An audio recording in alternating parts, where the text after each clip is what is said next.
Danes je na vrsti fotoknjiga, ki jo lahko ustvarimo s Canvo. Gremo kar na ustvari izdelek in vpišemo fotoknjiga. Vsi zadetki, ki jih dobimo na voljo, so torej fotoknjige, ki jih bomo lahko tudi dejansko natisnili s Canvo. Tukaj nam pa kaže približno, v kakšnih formatih so, torej ali so kvadratne, ležeče. Pokončne sicer ne vidim, tako da izberemo recimo to ležeč format. Ob strani se nam pokažejo tudi predloge in ko gremo z miško čez neko predlogo, vidimo tudi, koliko strani ima. 22 strani je tudi najmanj, kar jih fotoknjiga v Canvi lahko ima. Zato je smiselno izbirati neke predloge, ki že imajo ustrezno število strani. Recimo, da izberem to. Ko kliknem na predlogo, mi ponudi Canva možnost, da uveljavim vseh 22 strani ali pa da klikam eno po eno. Recimo, da izberem vse. V tem primeru, torej uveljavi vseh 22 strani. Vidim, da imam spodaj trak z vsemi stranmi. Oblikovanje fotoknjige je praktično enako kakor oblikovanje kateregakoli drugega izdelka v Canvi. Torej fotografije, ki jih imam, jih lahko nadomestim s svojo vsebino, to je naložena vsebina. Primem, nesem čez, torej držim in spustim. Besedilo enako, dvokliknem in pišem. Torej vse lahko samo na tak način preurejam. Prav tako lahko to oblikujete po svoje, izberete nove pisave, nove velikosti, oblikovanja in tako naprej. Tudi ozadje. Če zamenjam barvo ozadja, recimo namesto te roza, da bi imela sivo, mi lahko vse roza, kjerkoli v tej fotoknjigi se pojavi, spremeni v sivo z enim klikom. Če grem naprej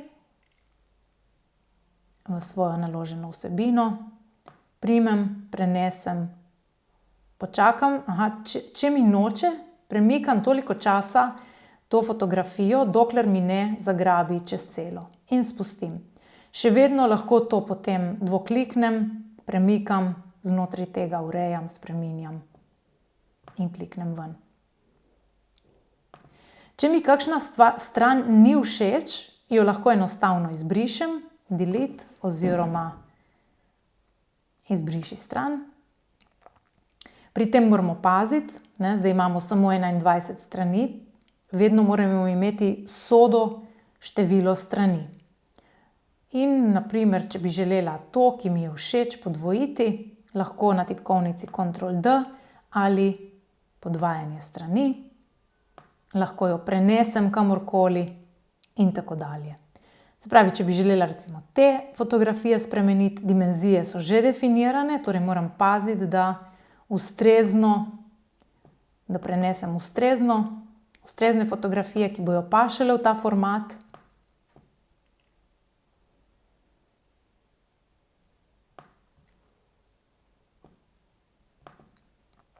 Če nam nič ni všeč, lahko tudi v celoti izbrišemo oziroma označimo vse in izbrišemo.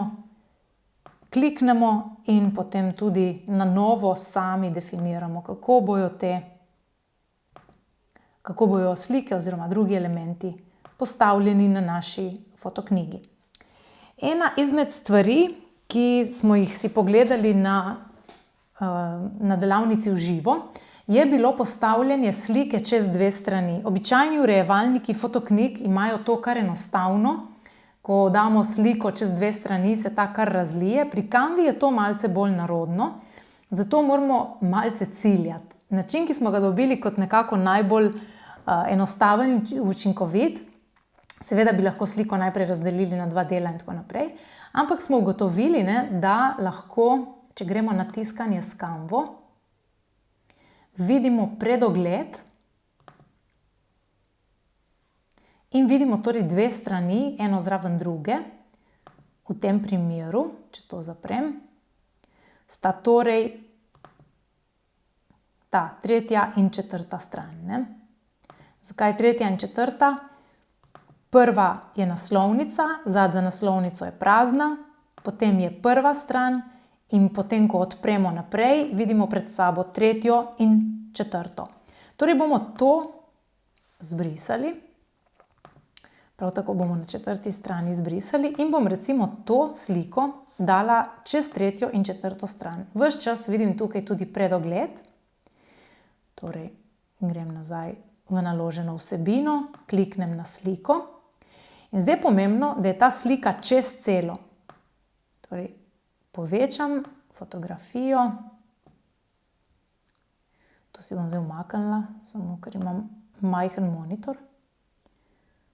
Tako. Slika je zdaj čez celo in zdaj bom to še zmanjšala, ker bom to razširila, torej zdaj jo na nek način obrezujem, do številke 22 in malo, ker je ena stran široka približno 11 inčev, torej rabimo podvojiti. To lahko zdaj še malce dvignem. In to je zdaj šele prva stran, torej ta, rabimo pa zdaj še drugo. Zato to sliko samo skopiramo ali celo, kar smo ugotovili na delavnici, lahko tudi kar podvojimo. No, pa naredimo raje to. Torej, kar podvojimo stran. To pomeni, da moramo to zdaj sicer zbrisati. In zdaj, če kliknem na tretjo stran, vidim tukaj predogled, ki ni ok. Zato moram na četrti strani prijeti sliko in jo premakniti. Po višini je itak do točke točna. Tukaj pa zdaj lahko pogledamo na veliko, ali se približno ujema.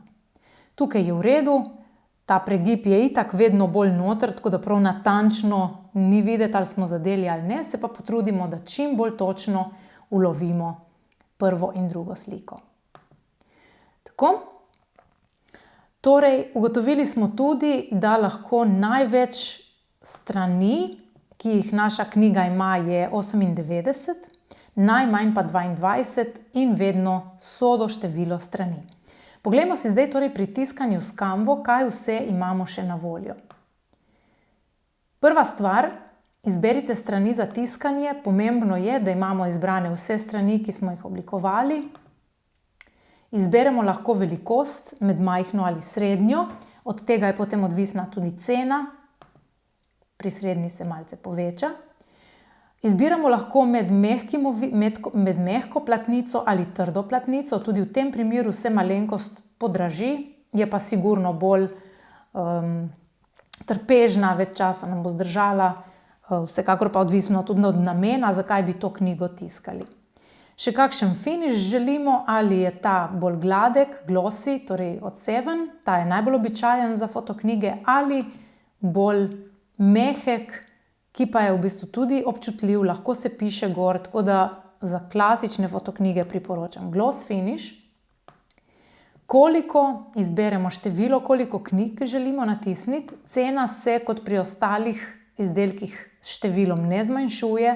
Torej v tem primeru, ko smo izbrali srednjo velikost, trdo platnico in gloss finish, je cena ene knjige 33,70 €. Za občutek dajmo recimo podvojiti število strani. Torej zdaj bom označila vse in jih podvojila. Torej imam zdaj, če pogledamo, 44 strani. Tukaj je zdaj treba tudi ponovno izbrati vse strani.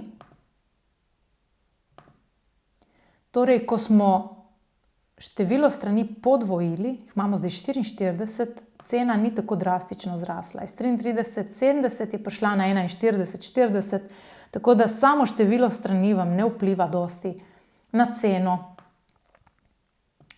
Če gremo zdaj naprej, vidimo, da nam Canva predlaga tudi popravek težav, recimo predlaga zamenjati sliko slabe ločljivosti, razširiti do roba in tako naprej. Jaz bom zdaj samo razširila do roba, lahko tudi ročno se odločimo, kaj bomo spremenili, ne? Lahko pa rečemo tudi popravi vse samodejno, ne? Tako. Ko je zdaj to narejeno, rečemo dodaj v košarico.